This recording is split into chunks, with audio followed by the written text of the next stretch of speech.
मूकं करोति वाचालं पंगु लंघयते गिरिं यत्कृपा तमहं वन्दे परमानन्दमाधवम्।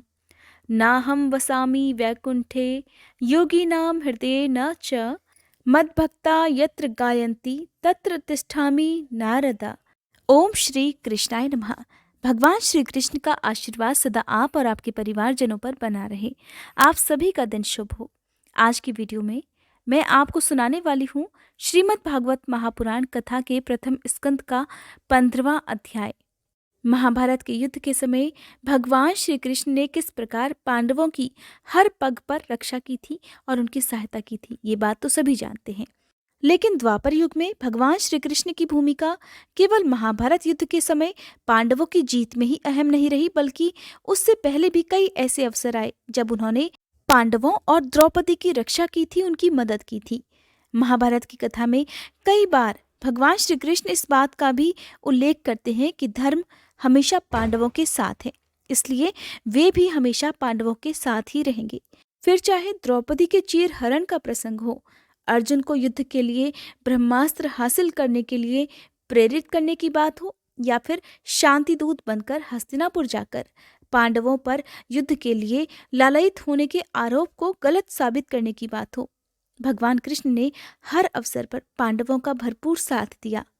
और ऐसी बात भी नहीं है कि दुर्योधन ने पांडवों को नुकसान पहुंचाने के लिए कोई कसर छोड़ी हो।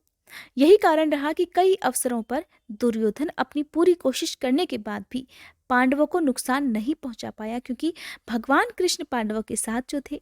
महाभारत काल के समय ऐसा ही एक प्रसंग और भी है जब महर्षि दुर्वासा और उनके शिष्यों को भोजन करने के लिए जंगल में रह रहे पांडवों के पास भेजने की योजना दुर्योधन ने बनाई थी, जिसे श्री कृष्ण ने सफल नहीं होने दिया।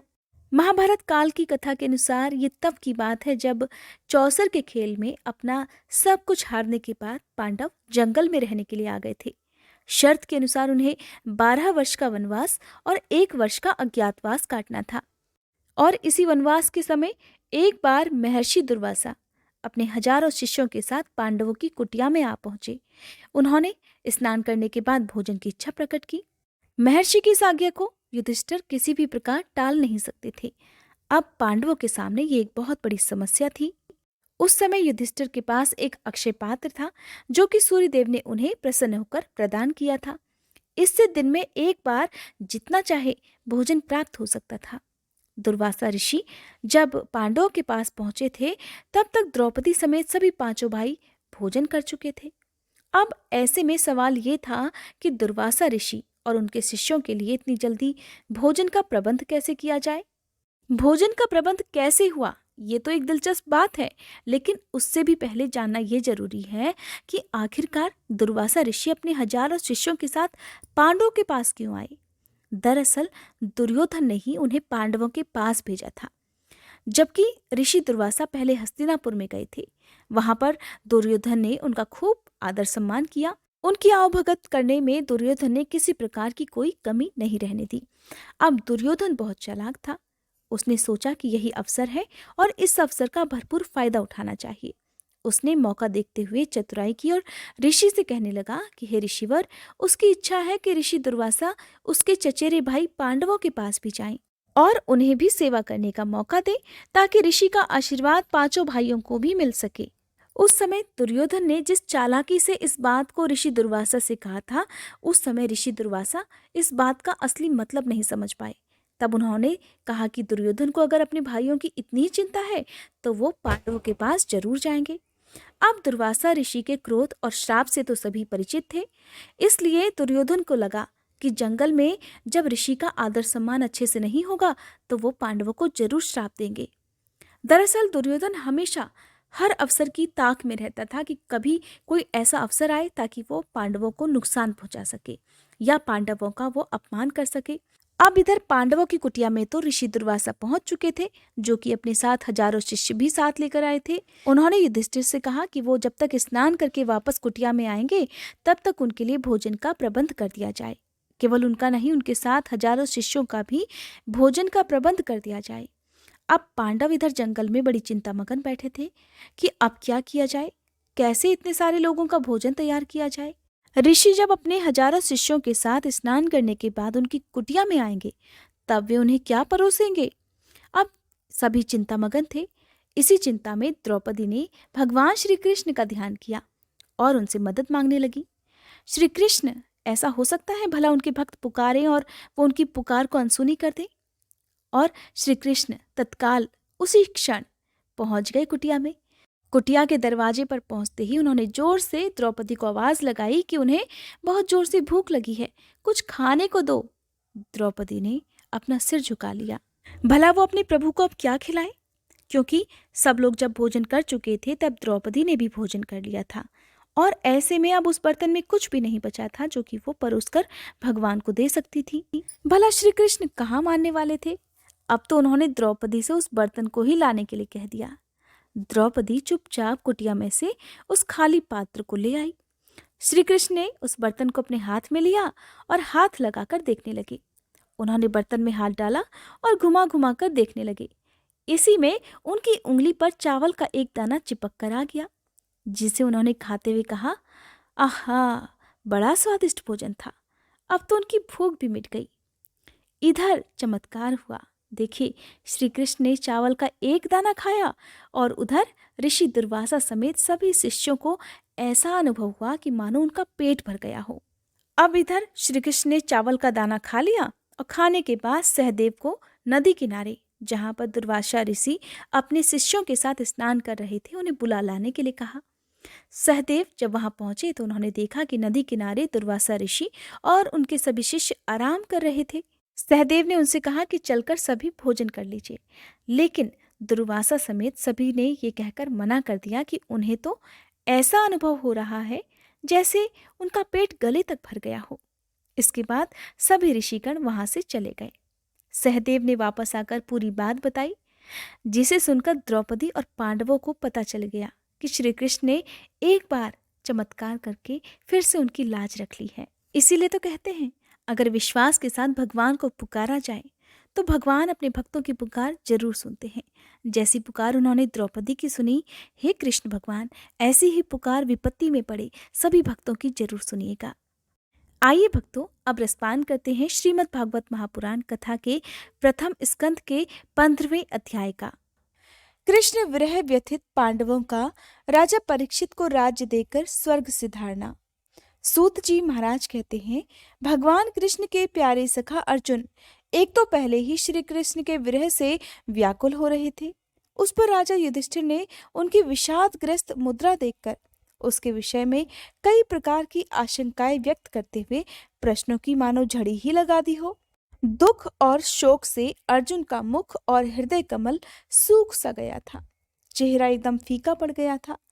वे उन्हीं भगवान कृष्ण के ध्यान में ऐसे डूबे रहे थे कि बड़े भाई के प्रश्नों का कोई भी उत्तर न दे सके। श्री कृष्ण के आंखों से ओझल हो जाने के कारण वे बड़े परेशान से और बड़े ही व्याकुल हो रहे थे। रथ हाँकने टहलने आदि के समय भगवान ने उनके साथ जो मित्रता, अभिन्न हृदयता और प्रेम से भरे हुए व्यवहार किए थे, उनकी याद उन्हें रह रह कर आ रही थी। बड़े ही कष्ट से उन्होंने अपने शोक का वेग रोका, हाथ से अपनी आंखों के आंसू पोंछे और फिर रुंधे हुए गले से अपने बड़े भाई महाराज युधिष्ठिर से कहा, हे महाराज, मेरे ममेरे भाई अथवा अत्यंत घनिष्ठ मित्र का रूप धारण कर श्री कृष्ण ने तो मुझे ठग ही लिया। मेरे जिस प्रबल पराक्रम से बड़े बड़े देवतागण भी आश्चर्य में डूब जाते थे, उसे श्री कृष्ण ने मुझसे छीन ही लिया। जैसे ये शरीर प्राण से रहित होने पर मृतक कहलाता है, वैसे ही उनके क्षण भर के वियोग से ये संसार मुझे अब अप्रिय दिखने लगा है। उनके आश्रय से द्रौपदी स्वयंवर में राजा द्रुपद के घर आए हुए कामोन्मत्त राजाओं का तेज मैंने हरण कर लिया था। धनुष पर बाण चलाकर मैंने मछली की आंख को बेध लिया और इस प्रकार द्रौपदी को प्राप्त किया था।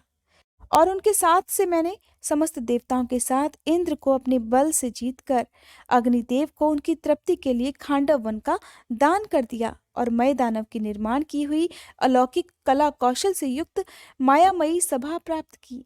और आपके यज्ञ में सब ओर से आ आकर राजाओं ने अनेक प्रकार की भेंटें समर्पित की।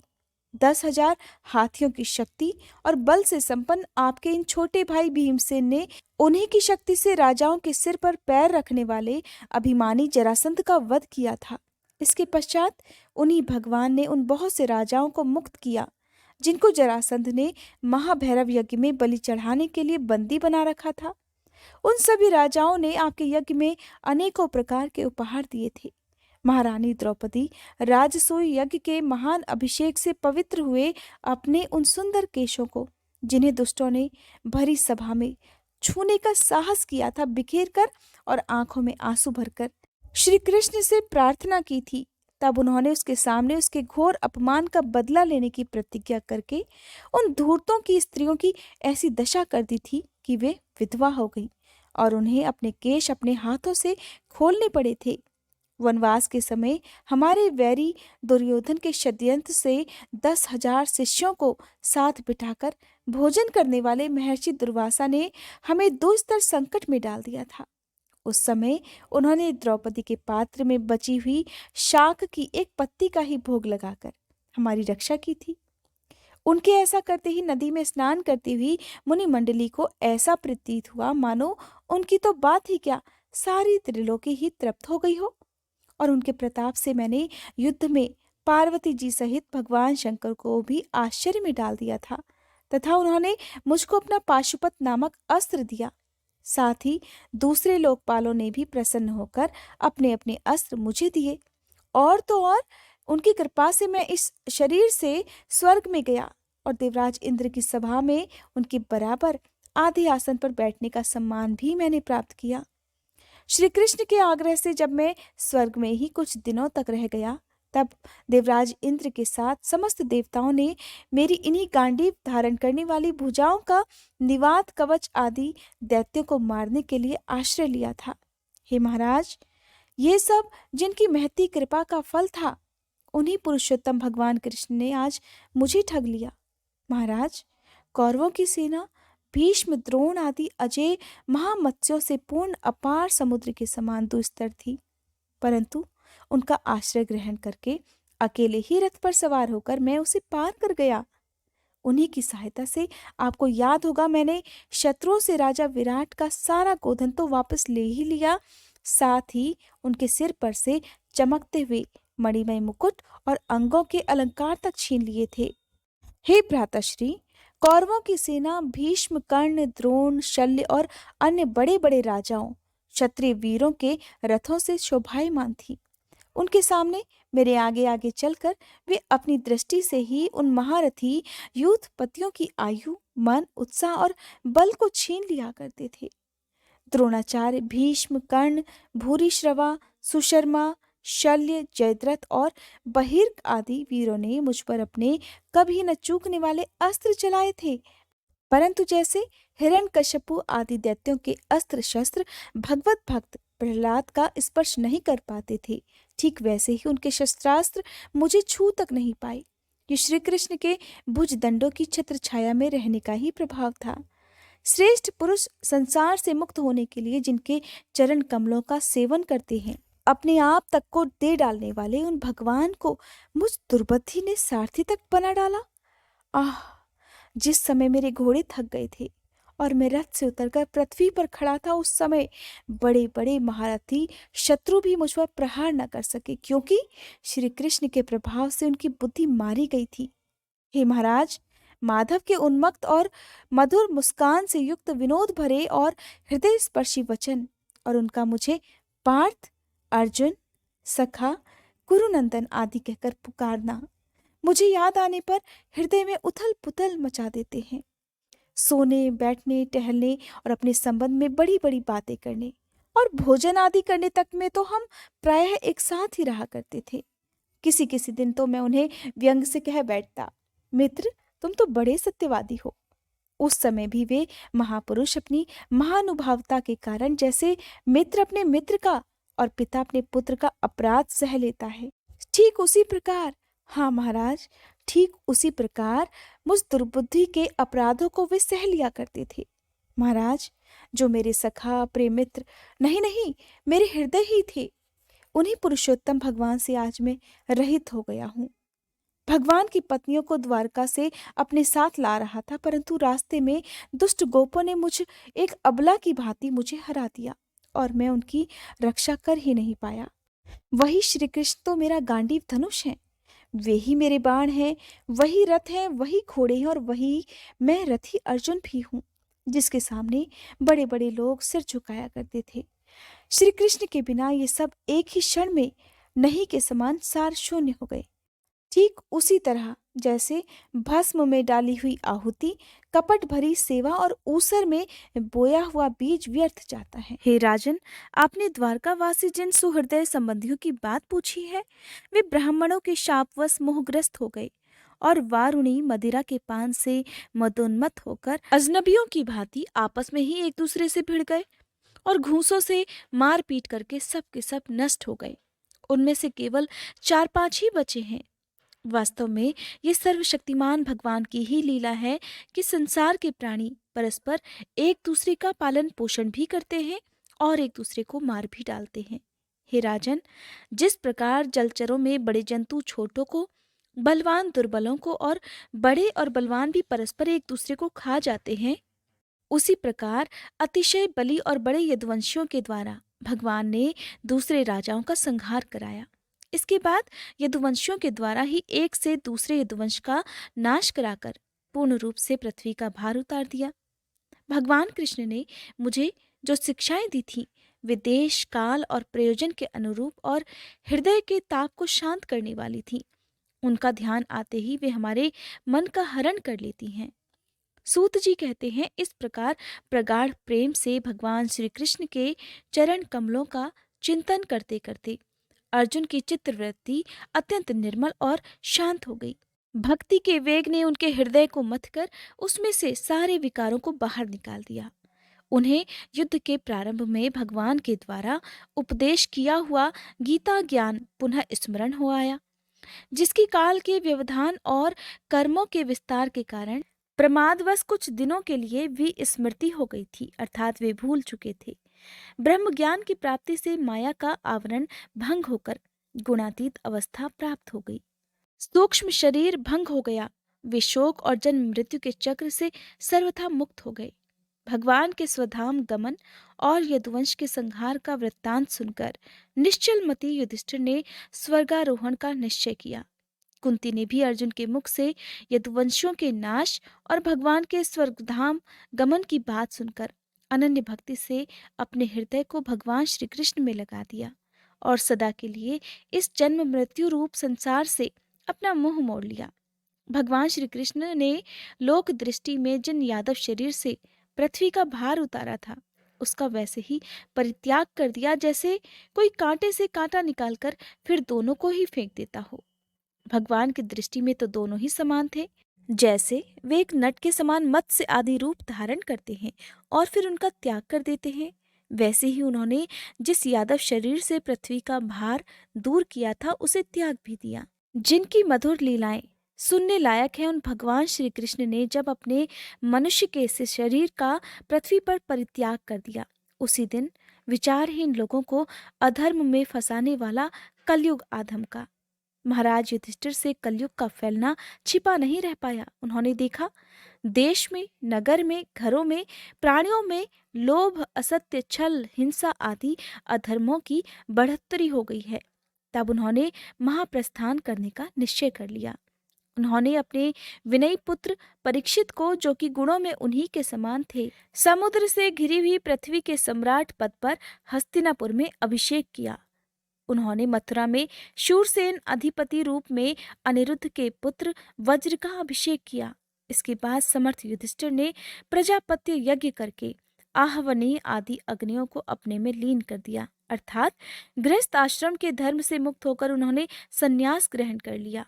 युधिष्ठिर ने अपने सब वस्त्राभूषण आदि वहीं पर छोड़ दिए और ममता और अहंकार से रहित होकर अपने समस्त बंधन भी काट डाले।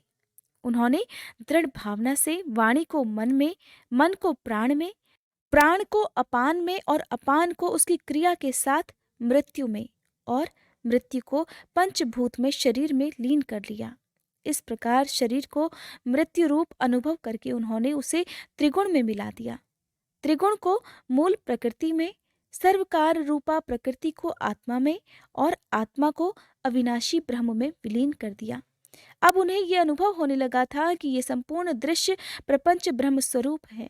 इसके पश्चात उन्होंने शरीर पर चीर वस्त्र धारण कर लिया, अन्न जल का त्याग कर दिया, मौन ले लिया और केश खोलकर बिखेर लिए। वे अपने रूप को ऐसे दिखाने लगे जैसे कोई जड़ उन्मत्त या पिशाच हो। फिर वे बिना किसी की राह देखे, बहरे की तरह बिना किसी की बात सुने घर से निकल पड़े, हृदय में उस पर ब्रह्म का ध्यान करते हुए जिसको प्राप्त करके फिर कभी वापस लौटना नहीं होता। उन्होंने उत्तर दिशा की तरफ यात्रा की, जिस ओर पहले बड़े बड़े महात्मा जन भी जा चुके हैं। भीमसेन, अर्जुन आदि युधिष्ठिर के छोटे भाइयों ने भी देखा कि अब पृथ्वी में सभी लोगों को अधर्म के सहायक कलियुग ने प्रभावित कर रखा है, इसलिए वे भी श्री कृष्ण चरणों की प्राप्ति का दृढ़ निश्चय करके अपने बड़े भाई के पीछे पीछे चल पड़े। उन्होंने जीवन के सभी लाभ भली भांति प्राप्त कर लिए थे, इसलिए ये निश्चय करके कि भगवान श्री कृष्ण के चरण कमल ही अब हमारे परम पुरुषार्थ हैं, उन्होंने हृदय में धारण कर लिया। पांडवों के हृदय में भगवान श्री कृष्ण के चरण कमलों के ध्यान से भक्ति भाव उमड़ आया। उनकी बुद्धि सर्वथा शुद्ध होकर भगवान श्री कृष्ण के उस सर्वोत्कृष्ट स्वरूप में अनन्य भाव से स्थिर हो गई, जिसमें निष्पाप पुरुष ही स्थिर हो पाते हैं। इसके फलस्वरूप उन्होंने अपने विशुद्ध अंतःकरण से स्वयं ही वो गति प्राप्त की जो विषयासक्त दुष्ट मनुष्यों को कभी प्राप्त नहीं हो सकती। संयमी और श्री कृष्ण के प्रेमावेश में मुक्त भगवानमय विदुर जी ने भी अपने शरीर को प्रभास क्षेत्र में त्याग दिया। उस समय उन्हें लेने के लिए आए हुए पितरों के साथ वे अपने लोक अर्थात यमलोक को चले गए। द्रौपदी ने देखा कि अब पांडव लोग निरपेक्ष हो गए हैं, तब वे अनन्य प्रेम से भगवान श्री कृष्ण का चिंतन करके उन्हें ही प्राप्त हो गई। भगवान के प्यारे भक्त पांडवों के महाप्रयाण की इस परम पवित्र और मंगलमयी कथा को जो पुरुष श्रद्धा से सुनता है, वो निश्चय ही भगवान की भक्ति और मोक्ष प्राप्त करता है। नारायण नारायण। श्रीमद् भागवत महापुराण कथा के प्रथम स्कंद का 15वां अध्याय समाप्त। 16वां अध्याय सुनने के लिए कृपया आप मेरे चैनल पर आने वाली वीडियो को जरूर देखिएगा। आज की ये वीडियो आपको कैसी लगी कमेंट बॉक्स में बताना मत भूलिएगा।